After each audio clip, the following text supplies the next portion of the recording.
نحمده ونصلي ونسلم على رسوله الكريم اما بعد قال الله تبارك وتعالى في القرآن المجيد والفرقان الحميد فأعوذ بالله من الشيطان الرجيم بسم الله الرحمن الرحيم وعباد الرحمن الذين يمشون على الأرض هونا وإذا خاطبهم الجاهلون قالوا سلاما والذين يبيتون لربهم سجدا وقياما والذين يقولون ربنا اصرف عنا عذاب جهنم إن عذابها كان غراما إنها ساءت مستقرا ومقاما والذين إذا أنفقوا لم يسرفوا ولم يقتروا وكان بين ذلك قواما۔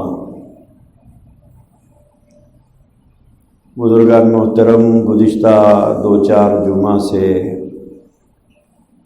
اللہ کے خاص بندوں کے اوصاف اور ان کی خصوصیات کا تذکرہ چل رہا ہے کہ آدمی اللہ کا قرب کیسے پا سکتا ہے اور اللہ کے پسندیدہ بندوں میں شامل ہونے کے لیے اسے کیا کرنا پڑتا ہے۔ قرآن حکیم نے اسے بیان کیا ہے کہ اللہ کے خاص جو بندے ہوتے ہیں ان کی صفات کیا ہوتی ہیں، ان کا مزاج کیا ہوتا ہے، ان کی عادات کیا ہوتی ہیں، ان کی طبیعت کیسی ہوتی ہے، ان کے اندر کیا خصوصیت پائی جاتی ہے، اس کا بیان چل رہا ہے۔ پہلی بات تو اللہ تبارک و تعالیٰ نے فرمایا یمشون علی الارض ہونا، وہ زمین پر اکڑ کر نہیں چلا کرتے بلکہ وہ عاجزی سے زندگی گزارتے ہیں۔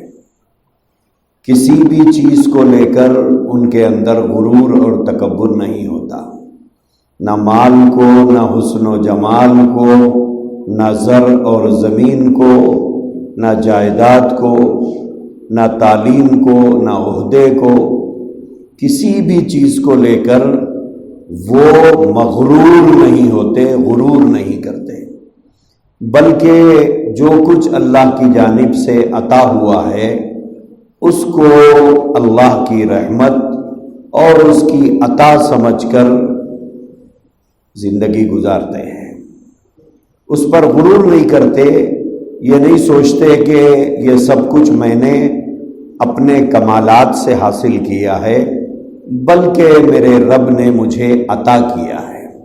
ورنہ مجھ جیسے بہت سے انسان ہیں جو ان چیزوں سے محروم ہیں جو مجھے دیا گیا ہے، لہذا عاجزی اور انکساری سے اللہ کی زمین پر چلتے ہیں۔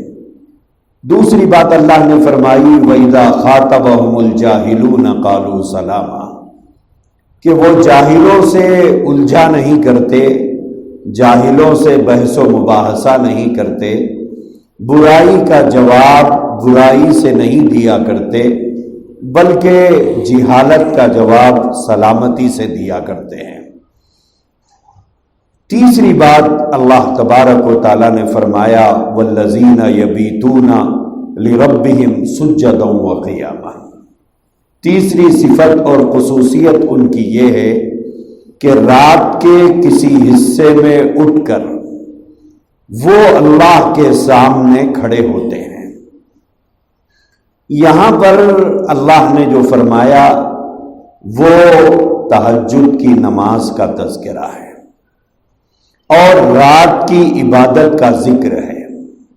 یبیتون لربہم، اللہ کے لیے وہ اپنی راتوں کو بتاتے ہیں قیام میں اور سجدوں کے اندر، کبھی کھڑے ہو کر اللہ کو پکارتے ہیں، کبھی سجدے میں گر کر اللہ کی بڑائی بیان کرتے ہیں۔ تو اللہ تبارک و تعالیٰ نے ان کا ذکر یہاں فرمایا یبیتون لربہم سجدا وقیاما، والذین یقولون ربنا اصرف عنا عذاب جہنم ان عذابها کان غراما، راتوں کو اٹھ کر عبادت کر کے اپنی عبادت کو لے کر مغرور نہیں ہو جاتے، ارے صاحب میں تو تہجد گزار آدمی ہوں، فلاں تو فرض نہیں پڑتا لیکن میں تو تہجد گزار آدمی ہوں، اس طرح غرور نہیں کرتے بلکہ نمازوں سے فارغ ہو کر رب کی بارگاہ میں گڑ گڑاتے ہیں ربنا اصرف عنا عذاب جہنم، کہ پروردگار عالم آپ مجھے جہنم کی آگ سے بچا لیجئے، آپ مجھے جہنم کی آگ سے بچا لیجئے، اور جو بھی آدمی جہنم میں جائے گا انہا سات مستقرا و مقاما، کہ کسی بھی آدمی کا سب سے برا مستقر اور برا ٹھکانہ جو ہے وہ جہنم ہے۔ تو یہ تین باتیں اللہ تبارک و تعالیٰ نے اپنے خاص بندوں کی بیان فرمائی۔ اب آگے آیت کے اندر چوتھی بات ہے، اللہ تبارک و تعالیٰ نے اپنے خاص بندوں کی چوتھی خوبی اور چوتھی خصوصیت یہ بیان فرمائی، والذین اذا انفقوا، جب وہ لوگ اپنے مال کو خرچ کرتے ہیں، خرچ کیے بنا تو کسی آدمی کا کام نکلنے والا تو ہے نہیں، خرچ تو کرنا ہے، زندگی کی ضروریات کی تکمیل کے لیے ہر آدمی مال خرچ کرتا ہے، اور خرچ کرنے کی خود اللہ نے ترغیب دی ہے، خرچ کرنے کی اللہ نے ترغیب دی ہے۔ پہلا پارہ جہاں سے آپ پڑھنا شروع کرتے ہیں، الف لام میم ذالک الکتاب لا ریب فیہ ھدی للمتقین، آگے اللہ نے فرمایا الذین یؤمنون بالغیب وَيُقِيمُونَ الصَّلَاةَ وَمِمَّا رَزَقْنَاهُمْ يُنْفِقُونَ، ایمان والوں کی خصوصیت اور ایمان والوں کی صفت اللہ نے یہ بیان فرمائی، وہ اللہ پر ایمان رکھتے ہیں، یؤمنون بالغیب وَيُقِيمُونَ الصَّلَاةَ، نماز قائم کرتے ہیں، وَمِمَّا رَزَقْنَاهُمْ يُنْفِقُونَ، اور جو کچھ ہم نے انہیں عطا کیا ہے، دیا ہے، اس میں سے وہ خرچ کرتے ہیں، خرچ کرتے ہیں۔ اور کہیں اللہ تبارک و تعالیٰ نے قرآن کریم میں یہ بھی فرمایا ہے کہ یمحق اللہ الربا ویربی الصدقات، کہ اللہ سود کو گھٹاتا ہے اور صدقات کو بڑھاتا ہے، صدقات دینے کا اللہ نے حکم دیا۔ اور کہیں فرمایا الشیطان یعدکم الفقر، کہ شیطان خرچ کرنے سے تمہیں ڈراتا ہے کہ اس سے فقر و فاقہ آ جائے گا، تم غریب ہو جاؤ گے، لیکن تم اللہ کی راہ میں خرچ کرو۔ تو خرچ کرنے کی تو اللہ نے ترغیب دی ہے، اور خرچ کرنے والے کو انعامات دینے کا وعدہ فرمایا ہے، لیکن خرچ کرنے کا طریقہ کار کیا ہو اسے یہاں پر اللہ نے بیان کیا۔ والذین اذا انفقوا، جب وہ اپنے مال کو خرچ کرتے ہیں، لم یسرفوا ولم یقتروا وکان بین ذلک قواما، تو مال کے خرچ کرنے میں اسراف سے کام نہیں لیا کرتے ہیں، یعنی اللہ کے دیے ہوئے مال کو بے جا نہیں خرچ کرتے ہیں۔ اسلام نے ضرورت پر جتنی ضرورت ہو اتنا خرچ کرنے کی اجازت دی ہے، جتنی ضرورت ہو اس پر اتنا مال خرچ کرنے کی اللہ نے اجازت دی ہے، لیکن جہاں ضرورت نہ ہو وہاں خرچ کیا جائے، اس کو اسلام نے پسند نہیں فرمایا۔ اسراف جسے کہتے ہیں، اسراف کا مطلب یہ ہے کہ جو کام 10 روپے میں ہو سکتا ہے وہاں 20 خرچ کیا جائے، جو کام 1000 میں ہو سکتا ہے وہاں 10,000 خرچ کیے جائے، یہ ہے اسراف۔ خرچ تو کر رہے ہیں لیکن بے جا خرچ کر رہے ہیں۔ اللہ نے فرمایا میرے جو خاص بندے ہوں گے اور رحمان کے جو بندے ہوں گے وہ یہ کام نہیں کریں گے، وہ اپنے مال کو بیجا نہیں خرچ کریں گے، بیجا نہیں اڑائیں گے، بیجا نہیں لٹائیں گے۔ کیوں؟ اللہ نے فرمایا یہ مال میرا دیا ہوا ہے، تمہارا نہیں ہے۔ یہ الگ بات ہے کہ ہم کہتے ہیں کہ میرا ہے، ہاں جب تک ہم زندہ ہیں ہمیں یوز کرنے کے لیے دیا گیا۔ بہت سے لوگوں کو ہم کوئی نہ کوئی چیز جب وہ مانگتے ہیں تو یوز کرنے دیتے ہیں، کوئی گاڑی مانگتا ہے، کوئی سائیکل مانگتا ہے، کوئی اور کوئی چیز ضرورت کی مانگ لیتا ہے کہ بھائی میری ضرورت ہے مجھے دیجئے، آپ نے اسے دیا تو اب وہ اسے اپنی کہنے لگ جائے تو کیسا لگے گا؟ آپ نے گاڑی دیا، اب وہ 2 مہینے کے بعد کہہ رہا ہے کہ یہ تو میری ہے۔ آپ نے فون دیا استعمال کرنے کے لیے، وہ لے کر یہ کہہ رہا ہے کہ یہ تو میری ہے، میرا فون ہے، کیسا لگے گا؟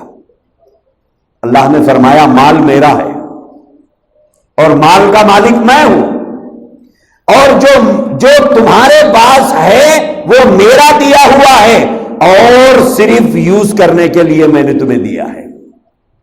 جب تک دنیا میں رہو اسے یوز کرو، اور یوز کرنے کا طریقہ بتایا ہے کہ کیسے یوز کیا جائے، لیکن ہے تو اللہ فرماتے ہیں یہ میرا ہے، تمہارا نہیں ہے، اور میرا دیا ہوا جو مال ہے پھر میں اس کا حساب بھی لینے والا ہوں۔ بچے کو 100 روپئے دے کے بازار بھیجتے ہیں، سامان منگواتے ہیں، آنے کے بعد حساب پوچھتے ہیں کہ نہیں پوچھتے ہیں؟ ہر باپ پوچھتا ہے، ہر ماں پوچھتی ہے کہ بھائی 100 روپئے لے گئے تھے کیا کر کے آئے ہو، 1000 روپئے دیے تھے کتنے کا کیا کیا لے کر آئے ہو، حساب بتاؤ۔ حدیث پاک میں ہے اللہ کے نبی علیہ الصلوۃ والسلام نے فرمایا قیامت کے دن بندے کے پیر میدان محشر سے اس وقت تک نہیں اٹھ سکیں گے جب تک کہ وہ 5 سوالوں کا جواب نہیں دے دیتا۔ ان 5 سوالوں میں ایک سوال ہے کہ تو نے مال کہاں سے حاصل کیا اور تو نے مال کو کہاں خرچ کیا، کس کام میں تو نے مال کو خرچ کیا؟ اللہ کی مرضیات پر خرچ کیا یا اللہ کی ناراضگی کے کاموں میں خرچ کیا؟ کہاں خرچ کیا؟ تو یہاں اللہ کے خاص بندوں کے جو اوصاف بیان کیے گئے ہیں اس میں یہ فرمایا والذین اذا انفقوا لم یسرفوا، اسراف نہیں کرتے، اسراف نہیں کرتے، مال کو بیجا خرچ نہیں کرتے، اور نہ ہی ولم یقتروا، نہ ہی تنگی سے کام لیتے ہیں۔ اب جہاں ضرورت ہے وہاں بعض لوگوں کا مزاج کنجوسی کا ہوتا ہے، ان کے مزاج میں بخل ہوتا ہے، ان کے طبیعت کے اندر سخاوت نہیں پائی جاتی بلکہ بخل اور کنجوسی ہوتی ہے۔ اب جہاں ضرورت ہے وہاں خرچ ہی نہیں کیا جا رہا ہے، یہ بھی ناپسندیدہ ہے، یہ بھی ناپسندیدہ ہے۔ اور بعض لوگوں کا مزاج کیا ہے؟ جہاں ضرورت ہے جتنی ہے اس سے زیادہ خرچ کیا۔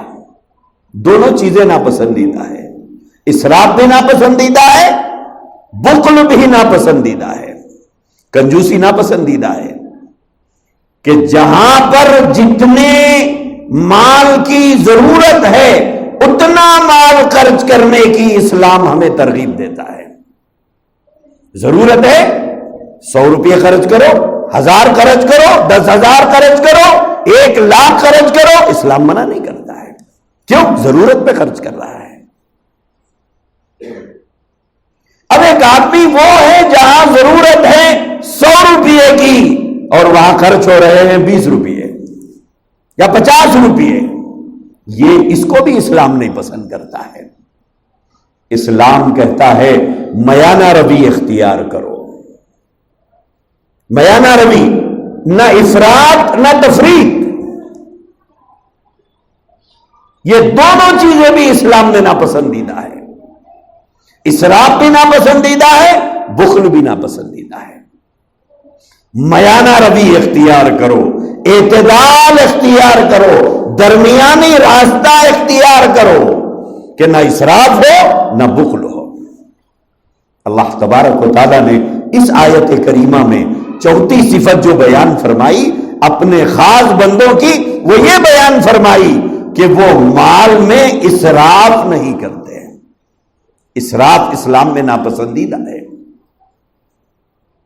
اسراف ناپسندیدہ ہے، اور ہمیشہ مال خرچ کرتے ہوئے آدمی کو یہ سوچنا چاہیے کہ مجھے اس کا حساب دینا ہے، مجھے اس کا حساب دینا ہے۔ کل اللہ پوچھے گا کہ میں نے تجھے مال دیا تھا، تو نے کہاں خرچ کیا؟ تو ہم کیا حساب دیں گے اس کا؟ کیا حساب دیں گے؟ اگر اللہ یہ پوچھے کہ میں نے تجھے مال دیا، تو اپنے ماتحتوں پر، اپنی بیوی پر، اپنے ماں باپ پر، اپنے چھوٹے بھائیوں اور بہنوں پر، اپنے اولاد پر تو نے ضرورت کے بقدر خرچ کیوں نہیں کیا؟ میں نے تجھے تو دے رکھا تھا، میں نے تجھے تو عطا کیا تھا، تو نے تنگی کیوں برتی؟ ان کی ضروریات کے لیے انہیں کیوں ترسایا، کیوں تڑپایا؟ دونوں سوال ہوں گے۔ بیجا خرچ کریں گے اس کا بھی سوال ہے، نہیں خرچ کریں گے اس کا بھی سوال ہے۔ اسی لیے قرآن کریم کہتا ہے اعتدال کا راستہ اختیار کرو، میانہ روی اختیار کرو۔ اسلام نے دونوں چیزوں سے منع فرمایا، اسی لیے حضرات صحابہ اکرام رضوان اللہ تعالی علیہم اجمعین اپنی ذات پر خرچ کرتے ہوئے بھی ڈرتے تھے کہ مجھے تو اس کا حساب دینا ہے، میں جو خرچ کر رہا ہوں اس کا مجھے حساب دینا ہے۔ اللہ کے نبی علیہ الصلوۃ والسلام کی خدمت میں ایک صحابی آئے، آ کر اپنی کچھ ضروریات بیان کی کہ یا رسول اللہ میری یہ ضرورت ہے، یہ ضرورت۔ اتفاق سے شاید حضور کے گھر میں اس وقت کچھ نہیں تھا کہ ان کی ضرورت پوری کر سکے۔ اللہ کے نبی علیہ الصلوۃ والسلام نے فرمایا کہ تم عثمان غنی کے پاس جاؤ، عثمان غنی کے پاس جاؤ اور انہیں کہو کہ تمہاری یہ ضرورت ہے اور میں نے تمہیں یہاں بھیجا ہے۔ حضرت عثمان غنی رضی اللہ عنہ کے گھر وہ صحابی پہنچے، چھوٹے چھوٹے مکانات ہوتے تھے، کوئی محلات میں تو نہیں رہتے تھے، چھوٹے چھوٹے مکانات ہوتے تھے۔ جب یہ حضرت عثمان غنی رضی اللہ تعالیٰ عنہ کے مکان کے قریب پہنچے دروازے پر، تو حضرت عثمان رضی اللہ عنہ کی زور زور سے آواز آ رہی ہے اور وہ اپنی بیوی کو ڈانٹ رہے ہیں، اور اس بات کو لے کر ڈانٹ رہے ہیں کہ تم نے رات میں چراغ کی بتی اتنی بڑی کیوں رکھی؟ چراغ کی بتی اتنی بڑی کیوں رکھی؟ کتنا تیل ضائع ہو گیا۔ جب ان کے کانوں میں یہ آواز پڑی تو انہوں نے سوچا کہ بھئی عثمان تو یہاں پر تھوڑے سے تیل کے لیے اپنی بیوی کو ڈانٹ رہے ہیں، یہ میرا مسئلہ کیا حل کریں گے؟ یہ میرا مسئلہ کیا حل کریں گے؟ اور اوپر سے نبی زادی کو ڈانٹ رہے ہیں، حضرت عثمان حضور کے داماد ہیں ہم جانتے ہیں، اور حضور کی بیٹی کو ڈانٹ رہے ہیں۔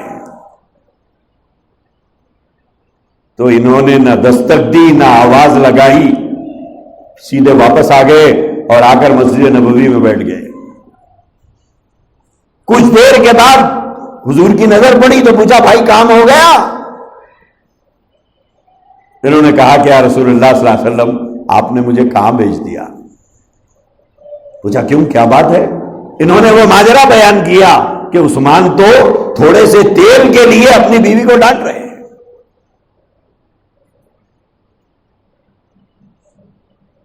تو کہا کہ تم نے اپنی ضرورت نہیں پیش کی؟ کہا کہ نہیں پیش کیا، واپس آ گیا۔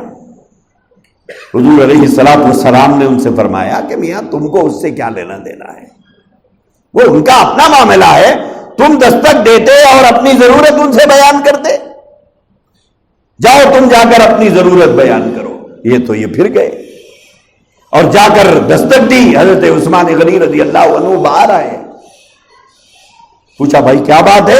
انہوں نے کہا کہ میں ایک ضرورت کو لے کر حضور کی خدمت میں گیا تھا، اللہ کے نبی علیہ الصلوۃ والسلام نے آپ کے پاس بھیجا ہے۔ تو حضرت عثمان رضی اللہ عنہ نے فرمایا بھائی میرے جب تمہاری ضرورت تھی تو نبی کو کیوں تکلیف دیا؟ تم سیدھا میرے پاس آ جاتے، میں تمہاری ضرورت پوری کر دیتا۔ باہر ٹھہرایا، گھر میں اندر گئے، تھوڑی دیر کے بعد واپس آئے، 2 چھوٹی چھوٹی تھیلیاں لے کر آئے۔ اس زمانے میں سکے ہوتے تھے سونے کے، چاندی کے، 2 تھیلیاں لائے اور دونوں ان کے ہاتھ میں دے دیا اور کہا کہ آئندہ کبھی ضرورت ہو تو سیدھے میرے پاس چلے آؤ، حضور کے پاس مت جاؤ۔ اب ان کو سمجھ میں نہیں آیا کہ یہ کیا ماجرا ہے کہ جب پہلی بار آیا تھا تو تھوڑے سے تیل کے لیے یہ اپنی بیوی کو ڈانٹ رہے ہیں، نبی زادی کو ڈانٹ رہے ہیں، اور اب حال یہ ہے کہ 2 تھیلیاں لا کے میرے ہاتھ میں دبا دی۔ انہوں نے حضرت عثمان غنی رضی اللہ عنہ کا ہاتھ پکڑ لیا اور عرض کیا کہ عثمان، پہلے بھی آیا تھا اور تمہارے گھر سے آوازیں آ رہی تھی، آپ نبی زادی کو ڈانٹ رہے تھے تو میں واپس چلے گیا، اور اب میں آیا ہوں دوبارہ تو تم سخاوت کی دریا بہا رہے ہو، کیا ماجرا ہے؟ سمجھ میں نہیں آیا مجھے۔ حضرت عثمان غنی رضی اللہ عنہ کا جواب سنیے۔ حضرت عثمان غنی رضی اللہ تعالی عنہ نے فرمایا، بھائی صاحب، وہ جو تیل رات میں جلا، بتی بڑی ہونے کی وجہ سے وہ جو تیل رات میں جلا وہ میری ذات پر خرچ ہوا، وہ تیل میری اپنی گھر میں خرچ ہوا، میری ذات پر خرچ ہوا ہے، اور کل میدان محشر میں اللہ کو مجھے اس کا جواب دینا ہے، اور یہ جو میں تمہیں دے رہا ہوں، یہ راہ خدا میں دے رہا ہوں، اس کا کوئی حساب نہیں ہونے والا ہے۔ میری ذات پر جو خرچ ہوگا اس کا تو مجھے حساب دینا ہے۔ اللہ پوچھے گا کہ میرے مال کو تم نے ضائع کیوں کیا؟ ہم غور کریں کہ ہمارے پاس اتنی احتیاط مال کے خرچ کرنے میں ہے؟ ہمارے گھر کی شادیوں میں مال خرچ ہوتا ہے، کوئی احتیاط ہوتی ہے؟ کوئی احتیاط ہوتی ہے ہمارے گھروں میں؟ کس طرح پیسہ بہایا جاتا ہے، کس طرح پیسہ جلایا جاتا ہے، جلایا جاتا ہے۔ ہاں، جلاتے ہیں ہم پیسے کو، ہمارے بچے کی شادی، ہمارے بھائی کی شادی، ہمارے دوست کی شادی، ہمارے سالے کی شادی، پٹاخے خرید کے لاتے ہیں۔ پٹاخے فری میں تو نہیں ملتے، زمین سے تو نہیں اگتے، پیسہ دے کے خرید کے لاتے ہیں۔ پٹاخہ جلانا پیسہ جلانا ہے، نہیں جلا رہے ہیں ہم۔ آپ سوچئے کہ ایک غریب کو جب وہ ہاتھ پھیلاتا ہے تو ہم معافی چاہ کے آگے چلے جاتے ہیں، معاف کر دو بھائی، اس کے مدد کے لیے تو ہمارا ہاتھ آگے نہیں بڑھا، لیکن دوست کی شادی میں پٹاخے خرید کر لا کے جلانا ہمارے لیے آسان ہے۔ کیا جواب ہوگا؟ کل اللہ پوچھے گا کہ تیری بستی میں یتیم ترستے رہے، بیوہ بھوکی مرتی رہی، غریب ترستے رہے، محتاج دواؤں کے لیے تڑپتے رہے، تو نے ان کی مدد نہیں کی، لیکن میرا دیا ہوا پیسہ تو نے جلایا۔ کیا جواب ہوگا ہمارے پاس؟ کیا جواب ہوگا ہمارے پاس؟ خاندان کے غریبوں کا خیال نہیں کیا، خاندان کے بیواؤں کا خیال نہیں کیا، خاندان کے یتیم بچوں کی تعلیم کی طرف کبھی تو نے توجہ نہیں کی، ان کے بدن کے پھٹے ہوئے کپڑوں پر تیری نظر کبھی نہیں پڑی، ان کو تو کبھی لے جا کر 1-2 کلو گوشت نہیں دیا، لیکن تیری بیٹے کی شادی میں پوری بستی کھانا کھائی تیری دعوت پر۔ ہاں، ساری بستی چاہیے ہم کو ہمارے بیٹے کی شادی میں، سارے محلے کے لوگ چاہیے ہمیں ہماری بچی کی دعوت میں۔ آپ غور کریں ہم کیا کر رہے ہیں؟ یہ ہمارے مذہب کی تعلیم ہے کیا؟ ہمارا مذہب ہمیں یہ سکھایا ہے؟ ہمارے نبی نے تو فرمایا کہ اگر دریا پر بھی کوئی آدمی وضو کر رہا ہے تو فرمایا پانی ضائع مت کرو، بہتے ہوئے پانی کو بھی ضرورت کے بقدر استعمال کرو۔ لیکن آج ہمارا مال کتنا ضائع ہوتا ہے، کتنا مال ہمارا برباد ہو رہا ہے۔ ہم کہتے ہیں کمی نہیں ہونا چاہیے صاحب کسی چیز کی، پیسے کی فکر مت کرو۔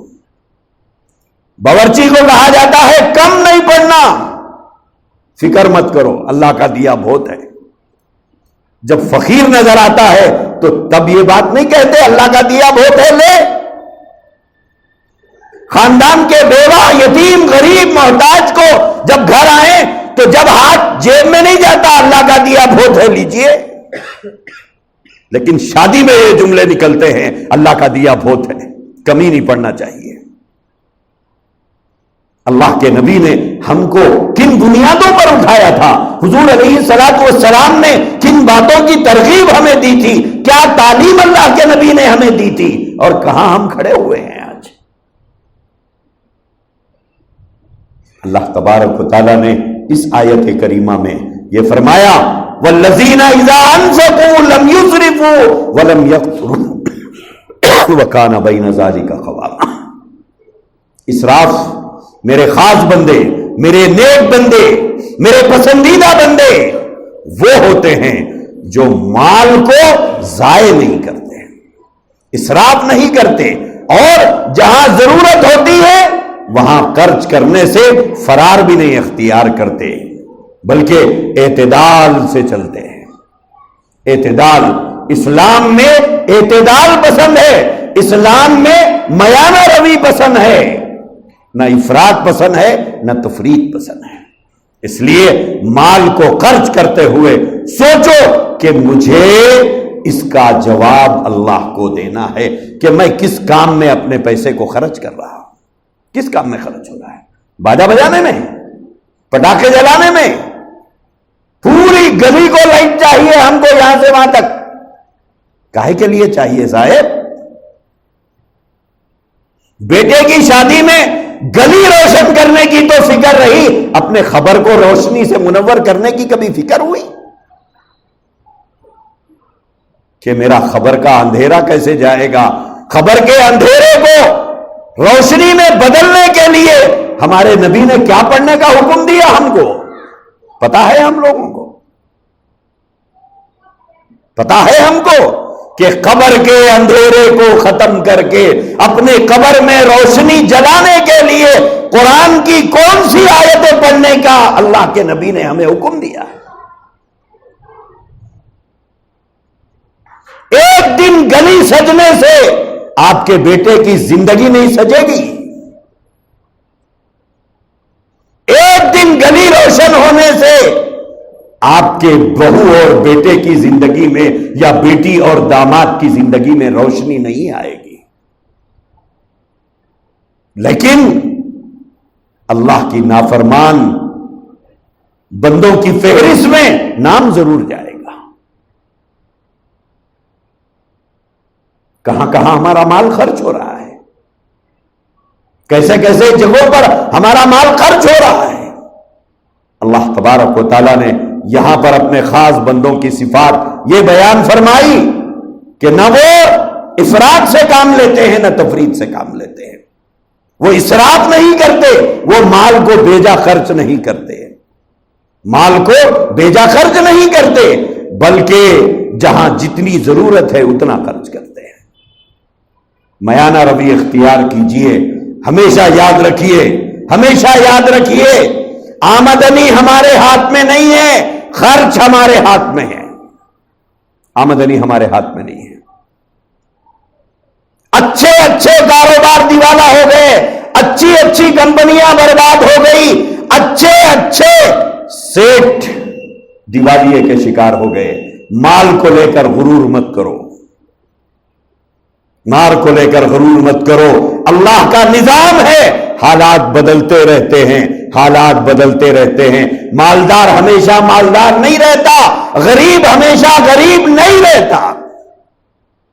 ڈالو نظر اپنے خاندان کے لوگوں پر، کل تک جو غریب تھے آج ان کے بچوں نے ترقی کی ہے۔ ہم مالدار تھے، خاندان میں ایسے بھی ملیں گے خود مالدار تھے، بچے تعلیم حاصل نہیں کرے، آج کاروبار ختم ہو گیا، بچے جہالت کی وجہ سے کچھ نہیں کما پا رہے ہیں۔ ہماری نظروں نے تو ان لوگوں کو بھی دیکھا کہ جن کو یہ کل زکات دیتے تھے آج وہ لوگ ان کے بچوں کو زکات دے رہے ہیں. کل تک یہ جن کو زکات دیتے تھے وہ زکات لینے والوں کا مقدر چمکا، اللہ نے تقدیر میں ان کے لکھا، حالات بدلے. آج حالت یہ ہے کہ وہ زکات لینے والے زکات دینے والے کے بچوں کو زکات دے رہے ہیں. پیسے پر غرور مت کرو میرے بھائی. قارون کی دولت نہیں رہی، قارون کی دولت نہیں رہی. وقت کے بادشاہوں کی اولاد کو تاریخ اگر پڑھو گے پتا چلے گا تم کو. وقت کے بادشاہوں کی اولاد کو مسجدوں کے دروازوں پر بھیک منگوایا اللہ نے. پڑھو کبھی تاریخ، ایسا بھی ہوا ہے. اور لوگوں نے ظالموں کی اولاد سمجھ کر بھیک دینا بھی گوارا نہیں کیا ان شہزادوں کو. ایسا بھی ہوا ہے. اس لیے مال کی حفاظت کرو، مال کو بیجا خرچ مت کرو. جہاں ضرورت ہے وہاں 10 لاکھ خرچ کرو، اور جہاں ضرورت نہیں ہے 10 روپے خرچ کرتے ہوئے بھی سوچو کہ اللہ کل پوچھے گا تو میں کیا جواب دوں گا. اللہ ہمیں توفیق عطا فرمائے. وآخر دعوانا الحمدللہ.